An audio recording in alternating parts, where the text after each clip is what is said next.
Donna L.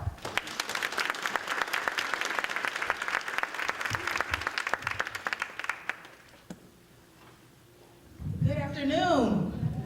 Good afternoon. I am so honored to be here among so many beautiful women of all walks of life. I am blessed to be in front of you all today. And it's funny because I have been wanting to tell my story for a year, and God said, it's not time. He's been talking to me, and he said, you're not healed. She told you a little bit about my radio career, but I want to take you back when I was a little younger. I was raised by two powerful women, my mother and my grandmother, and my sister. I wasn't raised by her, but she was in the house. And when I was raised, it was a very loving family. I learned so much from my mother and my grandmother. And the most important thing that stood out to me as an adult that I notice now is that my father was not in my life. He decided not to be in my life when I was very young, and I didn't meet him until I was 23 years old, and he decided to still step away from my life. You don't realize that rejection when you're younger, but it's my makeup. I'll never forget when I would sit around the house with my mom and sit around the house with my sister and my grandmother, and they loved me so much, they fed me. Oh yeah, the good Southern household. This is how you show love, with pancakes in the morning and also homemade biscuits, and when it came time to have a little bit of lunch, it was red-eye gravy and rice. Oh yeah, homemade apple cobbler. We ate, and they fed me, and I became a little chunky kid in the family. Another rejection issue. I was talked about a lot when I was younger. I was teased within my family, teased at school, teased even when I was a radio personality. But I realized that that was a part of my testimony. I felt like I had nobody to really relate to. Until one day I was sitting on the couch, probably still eating something good, probably cookies, of course. And I'll never forget, I was sitting there eating, and a lady came on the TV screen. I could relate to her. She was African American, check, that's me. She talked a lot, that was me. She was fat, that was me. Her name was Oprah Winfrey. I told all my friends about Oprah. I said, I'm gonna be the next Oprah Winfrey. I wanna be the woman people see on TV and say, if that fat girl can make it, I can make it. My calling is to inspire women. I said, I'm gonna find me a job that's gonna get me to be the next Oprah. So I started being a teen reporter at the radio station I worked at, which was Power 94. It was a good start. I was just 13. They didn't give me much airtime. I was 13. I said, I'm gonna find a job where I can use my communication skills. I worked at the Red Food Store. How many people are over 25 and know what the Red Food Store was? That was my first job. I said, I'm gonna go to the Red Food Store and I'm gonna learn how to communicate with people. Red Food Store, for the people that aren't from here, is Bilo now. And I said, I'm gonna pick up that mic and I'm gonna say, you have a cleanup on aisle 3, please. Here's practice. You have a cleanup on aisle 3. Of course, I didn't stay there too long because my managers were like, she's trying to do something different. I was there, and by the time I was 19 years old, I became a teen mom. Had my son Brandon, got a lot of support, and I still have a lot of support from my mother and my sister, and my grandmother is unfortunately no longer with me. By the time I was 19, I had my first job at the radio station. They remember me. I'm the next Oprah. That's me. I was there at night. I worked for 12 years doing nights at the radio station at Power 94. From doing 12 years, I was on mornings. Everybody knew Donna L, but I was broke. Hey, Donna L. I know y'all hear my car squeaking a mile away, but it's me. Hey, everybody, I'm having a hard time. But when I was at the radio station, I told you I was a chunky child, but then I became a chunky adult. And I started getting criticized a lot about it. People would say negative things, and I was like, God, people are talking about me. He was like, duh, they talked about me. Okay.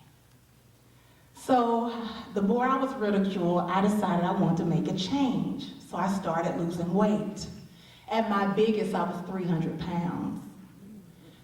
I remember I was talking to my aunt and I said, Deborah, I want to lose weight.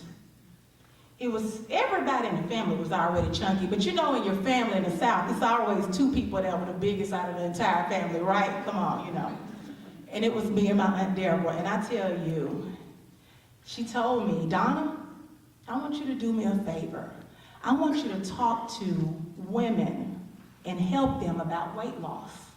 I want you to take time and have conversations with them. And when she told me that, she was on her deathbed, dying with colon cancer. At this time, I was about 27. I said, God, I know my purpose. You reminded me that I would be in front of the media and people will be watching me. And as they watch me, I can't be selfish and keep everything that you've done to myself. So I lost the weight. At the time, I had lost 70 pounds. I said I'm gonna teach a class because I remember my aunt's story. It was called Donna's Divas. That's the name of my program. Determined individuals valuing activity. I am pouring into my girls. I'm teaching exercise classes. I'm remembering what Deborah told me. I'm going, on the side. Hey, let me tell you, this is how you do it. Don't eat those cookies. You might smoke them. No. I would say all those things to them. But I was also a mother, and I was also in the public eye. And I had been in radio for 23 years. From the outside looking in, it was amazing. But I got bored. I wanted more. I was pouring into everybody else and I wasn't pouring into myself. Even though I was losing the weight and exercise and I felt empty. See, you can be in a room full of people and feel empty. You can be a wife and a mother and a sister and a daughter and still feel like you're empty. So I talked to God. I said, God, I need to do something different.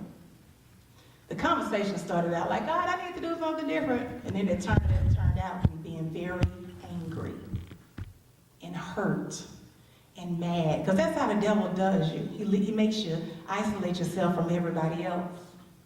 And I isolated myself. I was still motivating people, but I was just going through the motions. The next thing I did, it was December 2011. It was New Year's Eve. I went to church on New Year's Eve like I was supposed to. I went home and I prayed, and after praying, I was angry again. But you said I was going to be doing TV. But you told me that I would be married by now. You told me that my son was going to have a daddy. He said, I didn't tell you that. That's what you said, I said. So January 2012 came in. I had taken vacation from work, and I don't know if you've ever heard it in media. Don't take off a day because you never know who's going to replace you. Well, I got back from vacation. I walked in the door. I had been in radio for years. I sat down, and I said, this looks different. And I heard somebody say, loud, clear voice, you won't be here long. Where am I going? That was my response. So that was Monday, Tuesday, Wednesday, went all the way up to Friday. My boss said, Donna, can I talk to you? He had been a mentor because I've been knowing him for 23 years. I was his baby. He knew my son, he knew my family. He said, Donna, we're going to have to let you go. I said, I knew it. Yes. But who's going to take care of my bills? I was at the time hurt and lost. 2 days later, I sent an email to Channel 3. Donna L of 94 needs a job. My news director at the time emailed me back, we have a job, but you won't be in the public eye very much, and every now and then you'll be able to report. Well, how much does it pay? He told me. It wasn't as much as I was getting paid because I had all the endorsements and things like that. I said, you know what, I'll take it. I'm going to take this job. My mom was like, it's a good decision, Donna. You need to take that job. So I practiced in the mirror. I was like, Channel 3 Eyewitness News. I'm the next Oprah. Yes. That's me. Got the job, got there. January the 6th, I got laid off January 6, 2012. January 8th, I had a job. Nobody but God 2 days later. Nobody but God. So you know, everybody from the outside, Donna L is moving. She's at Channel 3. 2 months later, a brand new radio station came in, 96.1 The Beat. Oh my goodness, Donna L, she's on radio, she's on TV, she's doing it. I'm like, yeah, I'm doing it. But on the inside, I was crumbling. The inside, I was aching. Because I was so familiar with being there 23 years. I'm prepared. 23 years, I was the voice of 94. 23 years, I was Donna L. 23 years. And I was supposed to know who I was outside of that. I didn't know. I still went running. I still exercised. I remember running with one of my girlfriends who's here, and I said, slow down. I can jump off the bridge. That's how I feel.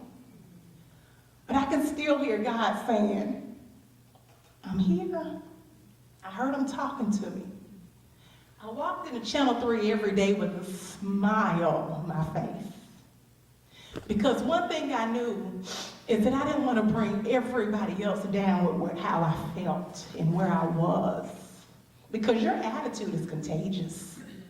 If I came in complaining every day, everybody else would have complained every day. January 6, 2012, I lost my job. January 8th, 2012, I gained a job. February 27th, my son starts driving, and Granny gives him a car. I start feeling empty nest syndrome. I was rejected from my job. They didn't need me. My son didn't need me anymore, 17 years old. A month later, March, my daddy, I spent 8 hours with him while he was in his casket. I waited for him for 36 years and he never showed up. But everybody thought Donna L was amazing. Look at how great your life is. She's on TV. She's doing radio. I called my mom every single day and told her how hurt I was. She said, Donna, we're all hurting. You got to understand that God loves you. You have to be patient and you have to trust him. So I started posting it on my Facebook page, Jeremiah 29:11. Maybe the city will believe it because I'm trying. I would get in my car every day at lunch and I would fuss. But you told me. He said, well, you said you wanted to be on TV. I just didn't tell you how easy it was going to come. I used to be the Cindy Sexton of my job, and now I'm running a prompter for Cindy Sexton. He humbled me. He humbled me. And you know what's crazy is that I look at it now, I wasted so many months. The Kidney Foundation asked me to do a Dare to Dance. I'm not sure if you guys are familiar with it. It's like the local Dancing with the Stars. I'm like, for what? Nobody don't know me. I'm not Donna L of 94 anymore. Psh, yeah, I do it. I dance for the kidney people. How evil was that? I do it. 1, 2 step, 2 step. But that's how I felt. A lot of us as women are walking around like everything is great, and there's other people that need to hear your story and need to hear when you've been humbled, because it helps them grow. See, I didn't get a lot of people being transparent with me, and I wish I had. So I danced for the Kidney Foundation. I called up Donna's Divas. Oh, we're gonna be the best ones. We're gonna come up out the crowd, y'all, and we're gonna do a flash mob. Oh, we had all kinds. We did it. I had my Whitney Houston, I want to dance with somebody's hair and outfit. You couldn't tell me a thing. But I'm going to tell you what happened, because that was in October. I had been going through the motions from January to October. And God said, Donna, it is October. I got two things from that. One, you've wasted all these months being angry. You talked to me, you still knew that I was there, but you wasted 10 months being angry. But it's October. You have 2 months in this year to live. There's still time for you to live. And I remember your dreams. I said, God, you gave me my purpose to empower women and motivate them. My dream was to help people by being in the public eye and be on TV. And what's funny, I said, I'm gonna start putting back into Donna. The cookies were crumbled. Everybody else was going on with life and I wasn't. I picked up the phone, I inboxed my divas, the closest ones. I said, I'm ready to put back into my life. I'm ready to do this again. We started eating healthy. We started exercising. We started putting, if I put more into me, I can give more to my son and be a better mama, be a better TV and radio personality. And when I did that, I'm down 97 pounds.